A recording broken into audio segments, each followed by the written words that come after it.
Hello and welcome to the CAD Source with AutoCAD Civil 3D tutorial series. Today we're going to learn how to create a surface in Civil 3D. Let's get started. First, navigate to the Home tab and click on Surfaces. Then create a tin surface. This will be the base for our surface model. Next, assign it to the layer. This helps us keep our project organized and easy to navigate.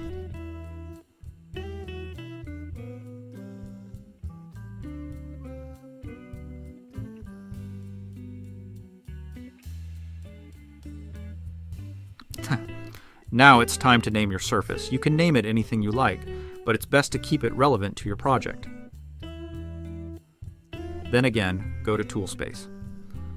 Prospector tab. Surface definition.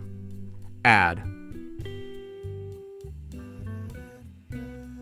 Select File.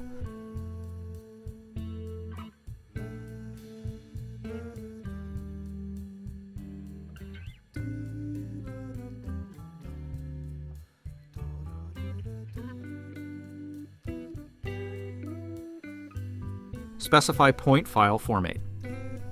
OK. After defining your surface, check the contour lines and the property boundary. This will give you a visual representation of your surface. And there you have it. You've successfully created a surface in Civil 3D. Thanks for watching, and don't forget to like, comment, and subscribe for more tutorials like this one.